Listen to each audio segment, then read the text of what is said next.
Hello साथियों, आपका स्वागत है न्यूज फोल्डर में। और आज एक डिफरेंट टॉपिक पर हम बात करेंगे कि सावन में दही, साग, कढ़ी क्यों नहीं खाए जाते, इनको निषेध क्यों फरमाया है।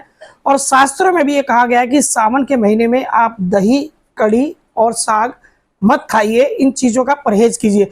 दोस्तों, मीट, मांस, मच्छी, लहसुन, प्याज तो समझ में आता है कि सावन में इसका निषेध बताया गया है बैक्टीरिया के चलते, लेकिन दही, कढ़ी और साग के पीछे आखिर क्या वजह हो सकती है, इसके हम दोनों फैक्ट्स पर बात करेंगे। पहले हम बात करेंगे इसके शास्त्रों वाले फैक्ट्स पर, उसके बाद में बात करेंगे हम इसके वैज्ञानिक कारण पर।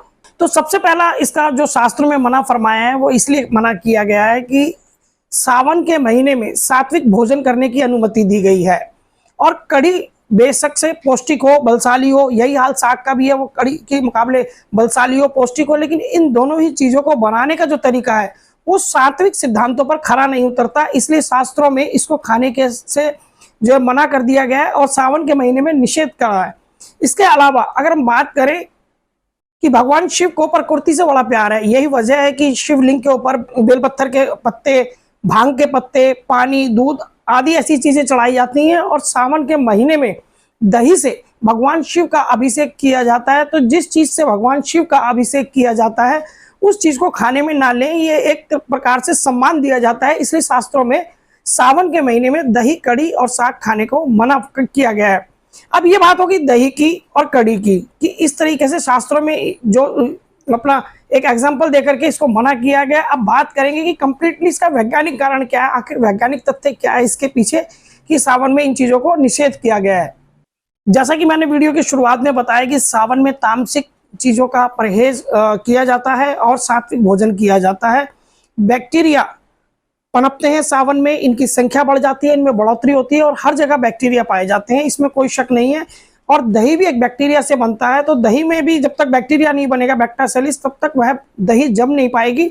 तो बैक्टीरिया जो है सावन के महीने में शरीर को नुकसान पहुंचाते हैं और तामसिक भोजन की श्रेणी में आ जाते हैं, जिसकी वजह से शरीर में आलस और बीमारियां पनपती हैं। तो ये एक वजह है, वैज्ञानिक कारण, कि बैक्टीरिया होने की वजह से दही को सावन के महीने में नहीं खाना चाहिए। और साथ में कढ़ी दही से बनी होती है, तो कहीं ना कहीं इन दोनों को रिलेटेड कर दिया गया आपस में, इसलिए कढ़ी को भी मना किया गया है।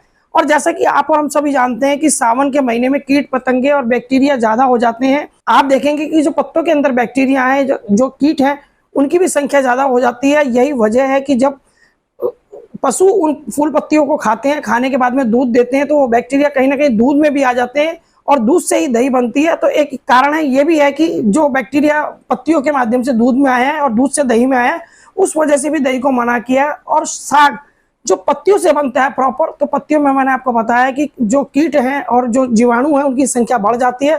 तो ऐसे में सावन के महीने में साग को भी वैज्ञानिक कारण से मना करते हैं खाना, क्योंकि शरीर के लिए सावन के महीने में साग खाना लाभदायक नहीं है, क्योंकि इसको बनाने का जो तरीका वो भी सात्विक सिद्धांतों पर खरा नहीं उतरता और वैज्ञानिक कारणों पर भी खरा नहीं उतरता। तो यही वजह है कि सावन में स्वस्थ रहने के लिए हमारे शास्त्रों में बहुत पहले काफी कुछ हासिल कर लिया था, काफी कुछ ज्ञान ले लिया था, और उसी ज्ञान के बल पर धार्मिक और वैज्ञानिक कारणों से साफ कर दिया गया है कि सावन में आपको दही, कढ़ी और साग नहीं खाना। दोस्तों, ये जानकारी आपको कैसी लगी और इसमें कुछ करेक्शन करनी हो तो आप कमेंट बॉक्स में कर सकते हैं। नमस्कार।